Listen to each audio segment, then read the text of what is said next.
성경 신명기 1장 5절부터 8절까지의 말씀을 함께 읽겠습니다. 이것은 하나님의 말씀입니다.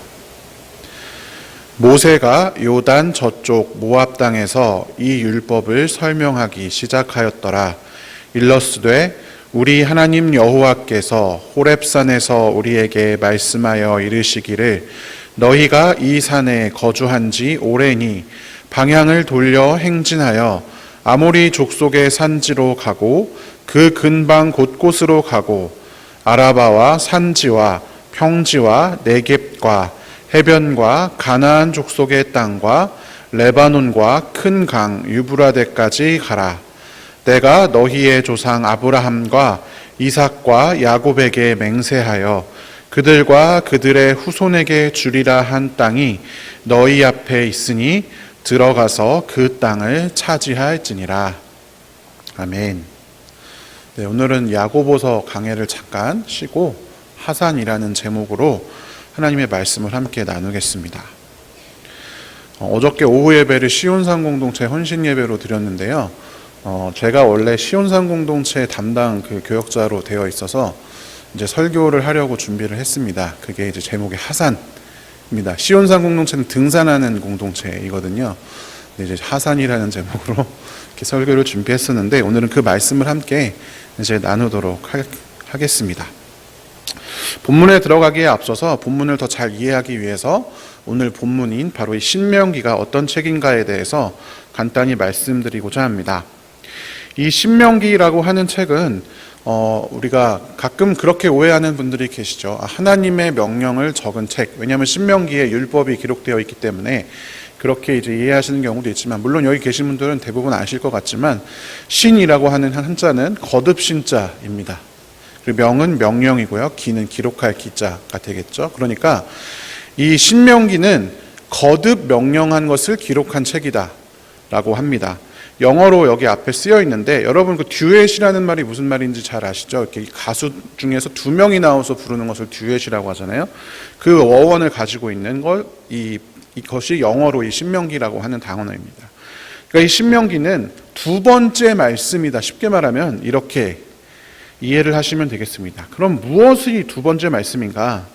이 모세가 이 신명기를 기록했는데, 이 신명기는 광야 생활을 마무리하면서 가나안 땅 입성 직전에 모세가 이스라엘 백성들을 모아놓고 다시 한번 하나님께서 주셨던, 출애굽할 때 주셨던 율법을 설명하는 그런 이제 내용으로 구성이 되어져 있습니다. 그러면 왜 신명기가 굳이 모세가 두 번째로 이스라엘 백성들한테 똑같은 말을 한 번 더 해야 했을까요? 왜냐하면 그것은 출애굽할 때 당시에 이스라엘 백성들이 모두 광야 생활을 하면서 죽었기 때문입니다. 우리가 잘 알고 있듯이 가데스 바네아에서 정탐꾼들을 보냈다가 그들이 불순종을 하죠. 하나님께서 그 땅을 약속하셨는데 저 땅 가보니까 적들이 너무 무섭고 우리는 메뚜기 같다, 이런 불신앙의 말을 함으로써 그때 당시에 여호수아와 갈렙을 제외한 모든 이스라엘 백성들이 광야를 유리하다가 죽는 그런 결과를 맞이하게 되었죠. 그러니까 이제 가나안 땅에 들어가야 되는데, 가나안 땅에 들어갈 사람들은 실제 출애굽을 경험한 사람이 아니라 다 출애굽 이후에 광야 생활을 하면서 태어난 인물들이었습니다. 여호수아와 갈렙을 제외한 모두가 말이죠. 그렇기 때문에 다시 한번 약속의 땅에 이제 들어가면 이렇게 살아야 한다라고 이야기할 필요가 있었던 것입니다. 그래서 신명기는 두 번째 말씀, 하나님의 율법을, 출애굽에서 받은 율법을 두 번째로 다시 설명하는 그런 장면이 되겠습니다. 그래서 이 모세가 이 신명기에서 세 번의 설교를 합니다. 이 첫 번째 설교, 두 번째 설교, 세 번째 설교, 이렇게 신명기를 구별해서 볼 수 있는데, 오늘 본문은 신명기 1장 5절부터 8절까지잖아요. 그러니까 모세의 첫 번째 설교의 가장 앞부분이 되겠습니다. 오늘 본문 1장 5절을 살펴보면 모세의 첫 설교의 시작이 등장합니다. 요단강 동쪽 모압 땅에서 율법을 설명하기 시작합니다. 쉽게 말하면 가나안 땅이 이제 강 건너편에 보입니다. 거기에서 이스라엘 백성들을 모아놓고 이제 말씀을 나누기 시작합니다. 하나님의 율법에 대해서 이야기를 합니다. 그리고 그 내용이 서두가 바로 오늘 본문이 되는 것입니다. 오늘 본문 신명기 1장 6절부터 8절까지를 세 번역으로 다시 한번 읽어보겠습니다. 우리가 호렙산에 있을 때에 주 우리의 하나님이 우리에게 다음과 같이 말씀하셨습니다. 너희는 이 산에서 오랫동안 머물렀으니 이제 방향을 바꾸어 나아가 아모리 사람의 산지로 가거라. 그 인근 모든 지역 곧 아라바와 산지와 평지와 남부 지역과 해변으로 가거라. 또 가나안 사람의 땅과 레바논과 저 멀리 있는 큰 강 유프라테스 강까지 가거라. 내가 너희 앞에 보여주는 이 땅은 나 주가 너희에게 주겠다고 너희 조상 아브라함과 이삭과 야곱에게 맹세한 땅이니 너희는 그리로 가서 그 땅을 차지하여라. 아멘. 여기에 보면 제가 색칠해 놓은 세 가지 중요한 키워드가 있습니다. 첫 번째는 이 산에 거주한 지가 오래되었다라고 하는 그런 구절입니다. 영어로는 영어 성경에 보면 long enough, 그러니까 충분히 길었다. 너희가 여기에 지금까지 충분히 오래 있었다. 이런 뜻이 됩니다. 이 산에 거주한 지 오래되었다.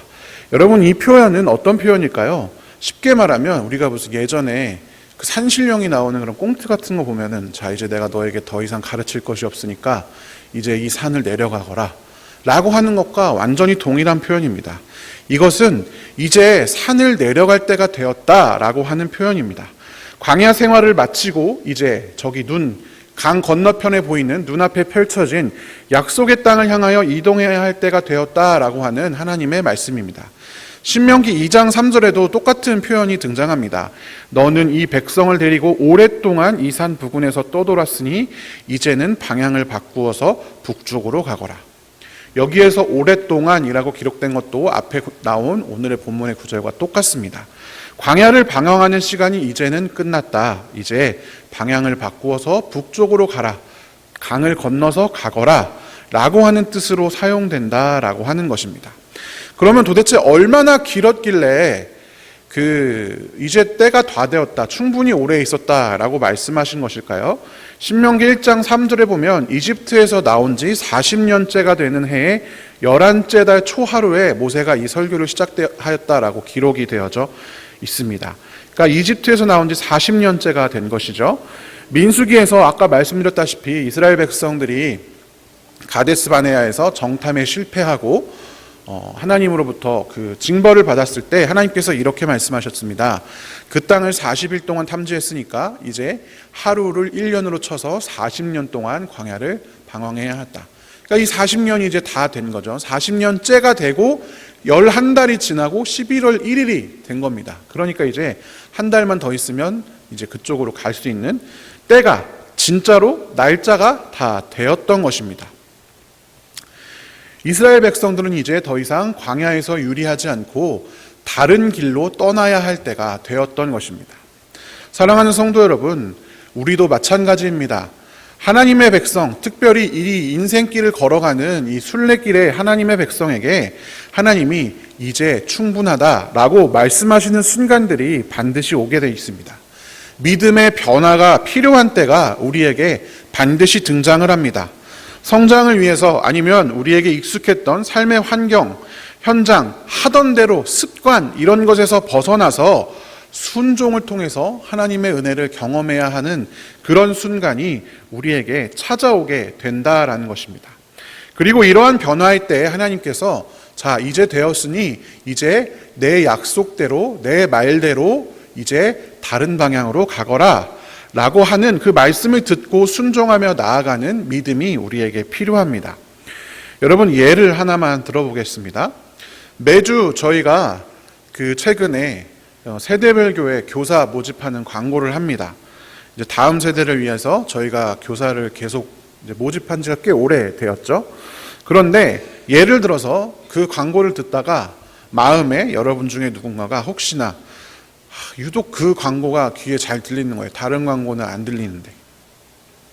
그런데 안에 이렇게 앉아있다가 이렇게 생각합니다. 나는 아직 이 교회에 김포 이사 온 지도 얼마 안 됐고 이 교회에 등록한 지도 얼마 안 됐고 적응도 안 됐는데 내가 한다고 나서는 건 너무 나대는 거 아닐까?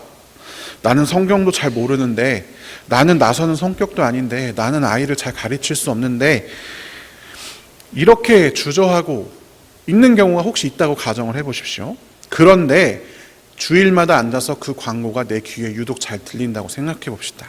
그 순간이 여러분 바로 하나님께서 자, 이제 머무른 지 오래니 가라 라고 하는 때입니다. 우리에게 새로운 신앙의 도전이 반드시 필요한 순간이 오는데, 그때 내려가는 우리의 용기가 필요한 것입니다. 그런데 단순히 산을 내려가는 것, 하산하는 것만이 전부가 아닙니다. 하산한 후에 목적지가 분명하게 존재합니다. 7절에 보면 방향을 바꾸어, 개역개정에는 방향을 돌려 행진하라 라고 이렇게 기록이 되어져 있습니다. 실제로 이 이스라엘의 방향을 그러니까 180도 바꿔서 가라 이런 뜻이 아니라, 이제는 광야가 아니라 더 이상 광야에서 방황하는 생활이 아니라 약속의 땅에서 정주하는 생활로 향하라 라고 하는 이런 뜻이 더 적합하다고 볼 수 있습니다. 광야에서 우리가 알듯이 이스라엘 백성들은 40년 동안 하나님과 함께 있었습니다. 광야에서 삶이 힘들 수도 있지만 또 한편으로는 하나님이 살아계심을 늘 확인할 수 있는 순간이었습니다. 왜냐하면 이스라엘 백성들은 늘 만나와 메추라기를 먹었기 때문입니다. 그것은 먹을 것을 구할 수 없는 광야에서 하나님이 우리와 매일같이 동행하신다는 아주 분명한 표징이었습니다. 그리고 이스라엘 백성들은 광야에서 갈 길 모르고 유랑한 것이 아니라 구름 기둥과 불 기둥, 하나님의 임재가 보이는 그것을 따라서 이동하고 그것을 따라 멈추었습니다. 그러니까 광야 생활은 비록 힘들고 어려운 생활이긴 했지만 하나님이 늘 눈에 보이는 그런 생활이었다라는 것입니다. 그런데 이제는 약속의 땅에 들어갑니다. 약속의 땅에 들어가면 가장 먼저 만나와 메추라기부터 그치게 됩니다. 늘 먹을 것 걱정이 없었는데 약속의 땅에 들어가면 이제 혹시나 이 씨를 뿌려서 안 나면 어떡하지? 이것이 올해 거뒀는데 내년에는 이렇게 안 되면 어떡하지? 이런 걱정들, 또 다른 새로운 차원의 어떤 신앙의 도전들이 시작된다는 의미입니다. 그런데 이제는 하나님의 그 늘 보이는 하나님을 떠나서 하나님의 약속을 성취하는 자리로 가야 한다라고 말씀하고 계십니다. 누가복음 9장 33절에서 예수님께서 그 산상에서 변화하셨을 때에 오른쪽에 모세가, 왼쪽에 엘리야가 나타나죠. 그리고 그 모습을 보고 베드로가 이렇게 말합니다. 하나님, 여기가 너무 좋습니다. 예수님, 여기가 너무 좋습니다. 저는 여기에 저 모세, 우리 이스라엘 백성들의 역사에서 가장 뛰어난 인물들, 모세, 엘리야, 그리고 예수님 같이 있는 거 보니까 저 그냥 여기 살래요. 산 밑에 내려가지 않고 여기 살겠습니다. 베드로가 무슨 말을 하는지도 모르고 그런 말을 했다라고 기록이 되어져 있습니다. 베드로의 인생은 예수님께서 띠띠우는 대로 가야 하는 삶인데도 불구하고 그냥 거기에서 그것이 좋으니까 머물러 있겠다라고 이야기를 했던 것입니다. 이것처럼 이스라엘 백성들도 광야에서 그 하나님을 경험하는 삶을 살면서 그곳에 머물고자 하면 약속의 땅에 들어갈 수가 없게 되는 것입니다. 그렇기 때문에 하나님께서 이제 방향을 돌려라. 더 이상 광야 방향으로 너희의 눈을 두지 말고 내가 너희에게 약속한 그 약속의 땅 방향으로 너희의 눈을 돌려라. 이렇게 말씀하고 계신 것입니다. 그러니까 여러분, 단순히 우리가 아까 말씀드렸던 그 산신령이 나오는 꽁트처럼 자, 이제 됐으니까 그만 내려가고 알아서 살아라, 이게 아니라 내려간 이후에는 하나님께서 약속하신 그 약속을 붙들고 눈에 보이지 않지만 믿음으로 살아가야 하는 일상이 놓여져 있다라는 것입니다. 이곳 광야를 통해서 훈련받고 하나님을 경험하고 하나님의 살아계심을 체험한 그것 가지고 이제 살아가야 할 때가 되었다라는 것입니다. 여러분, 우리도 다 믿음의 순례자 아니겠습니까? 믿음의 여정에서 하나님께서 부르시는 그 순간에는 우리의 믿음이 또다시 변화하고 하나님의 약속을 향해 나아가는 그 순간에는 그동안 우리와 함께 하셨던 하나님이 잠깐 보이지 않을 때도 있을 것입니다. 우리가 늘 경험했던, 내가 늘 좋아했던 하나님과는 또 다른 모습의 하나님을 마주해야 할지도 모르겠습니다. 그럼에도 불구하고 그 뜻이, 하나님의 뜻이 맞다면 우리는 그 길로 향해야 합니다. 그리고 그곳에는 더 놀라운 약속의 성취가 기다리고 있습니다. 그동안 우리를 이끈 시선 방향을 180도 돌려야 우리 인생의 변화가 또한 시작될 수 있는 것입니다. 자, 그럼 마지막으로 방향을 돌려서 행해야 하는 곳은 바로 어디일까요?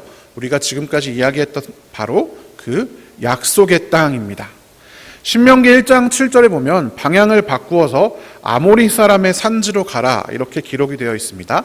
그리고 인근 모든 지역 아라바, 산지, 평지, 그리고 개역개정엔 네겝이라고 되어 있는데 이 세 번역에는 지금 남부 지역으로 번역이 되어 있죠. 해변으로 가라.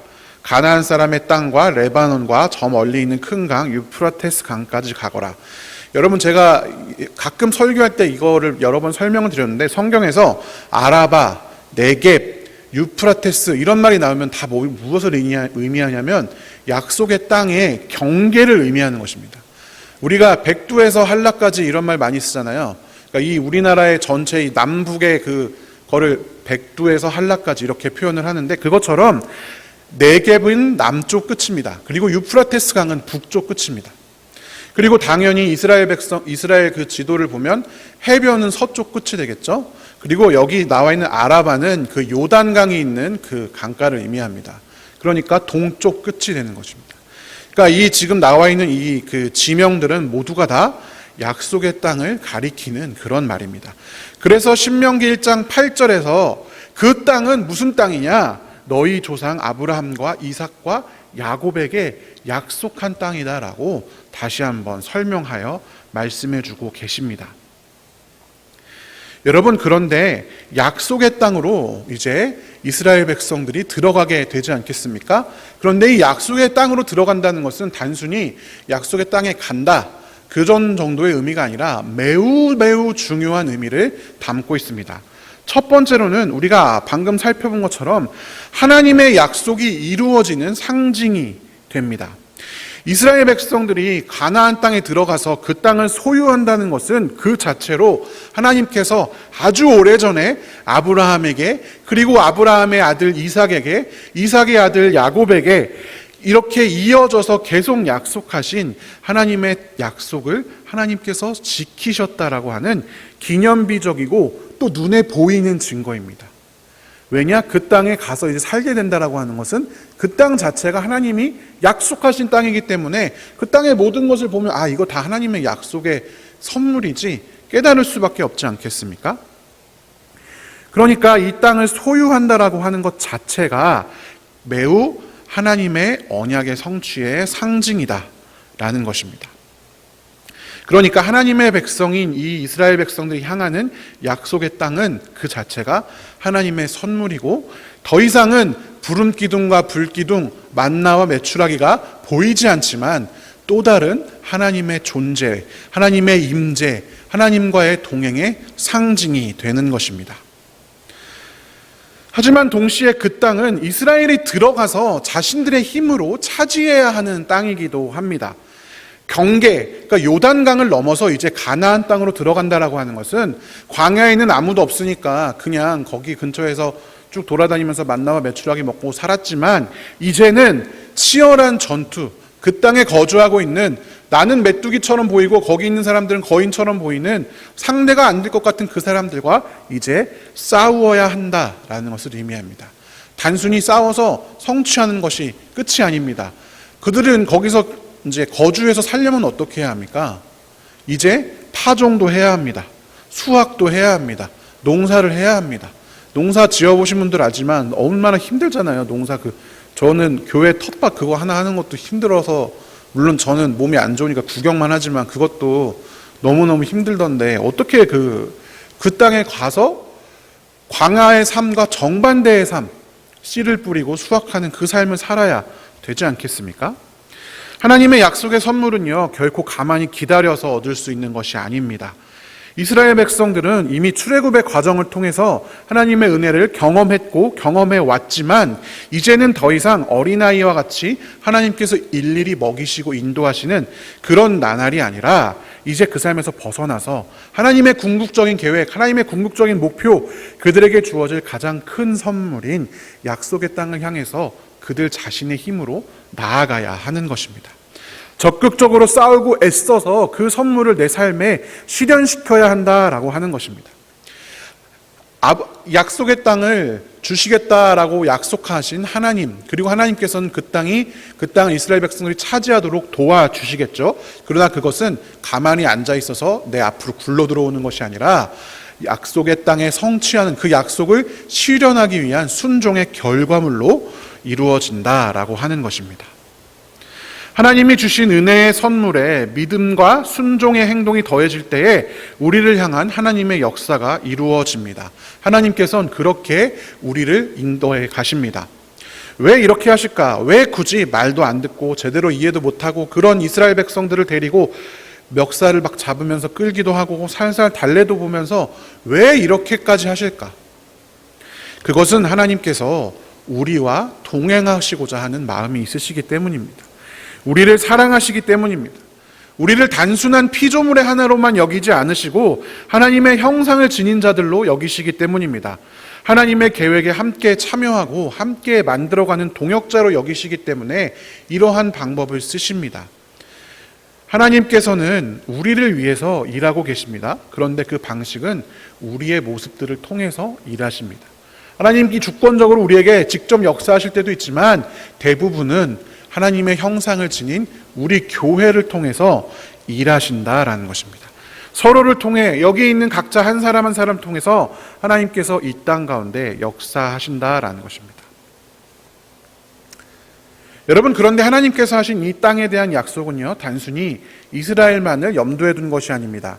선택받은 백성이 이제 가나안 땅에 들어가면 거기서 너희들끼리 잘 먹고 잘 살아라, 남이 있는 너네들끼리만 행복하게 살아라, 이것이 약속의 땅을 주신 목적이 아닙니다. 가장 처음 약속, 아브라함에게 하신 그 약속을 되짚어보면 땅에 사는 모든 민족이 너로 말미암아 복을 얻을 것이다 라고 기록이 되어 있습니다. 아브라함을 향한 하나님의 약속의 핵심은 모든 민족이 아브라함과 그 후손을 통해 복을 받으리라 라고 하는 것이었습니다. 그렇기 때문에 이스라엘 백성들이 요단강을 건너서 약속의 땅으로 들어간다는 것은 세 번째로 단순히 백성이 광야 생활을 끝내고 정주할 땅을 찾는 것이 그치는 것이 아니라 세상의 구속, 하나님의 계획을 성취하는 그 아주 중요한 발걸음이기도 했습니다. 그들은 단지 자신을 위해서 이 강을 건너 요단강을 점령하는 것이 아니라 민족들에게 복을 주시려는 하나님의 역사적인 전략 가운데에서 서 있었던 것입니다. 여러분, 이것은 오늘날 우리에게도 동일합니다. 우리 교회 그리고 그리스도인 개개인은 하나님께서 주시는 은혜에 반응하여서 하나님 백성으로서의 삶을 살아야 합니다. 그리고 그 순종의 삶은 모든 민족을 축복하시려는 하나님의 계획에 함께하는 구속사적인 행동임을 우리가 기억할 수 있어야 합니다.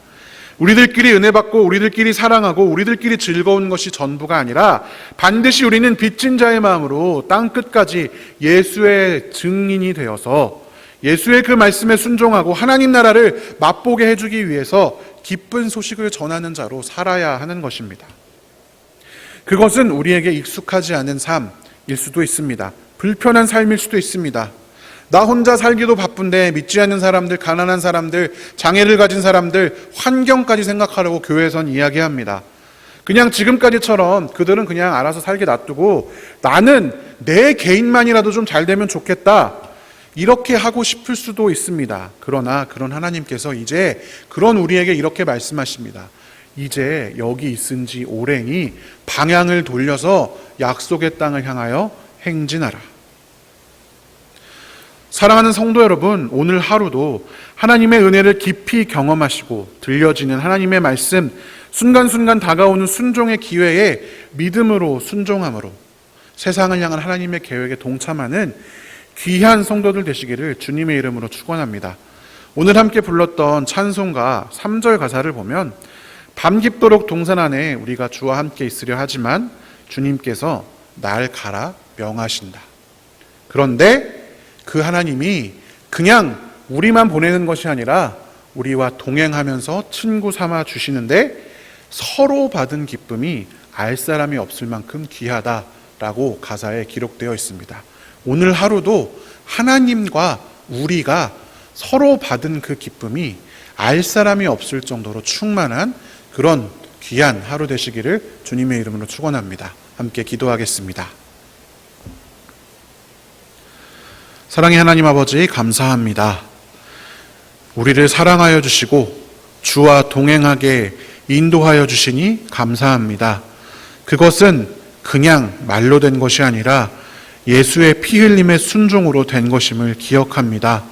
하나님, 우리도 하나님의 말씀에 순종하는 자들 되게 하여 주시옵소서. 피 흘리기까지 순종하신 예수님처럼 우리도 주의 말씀에 순종하는 자들 되게 하여 주시옵소서. 그래서 나를 향한 방향이 아니라 하나님을 향한 방향으로 우리의 시선을 돌리게 하시고 하나님 나라를 증거하는 자들로 오늘 하루 살 수 있도록 인도하여 주시옵소서.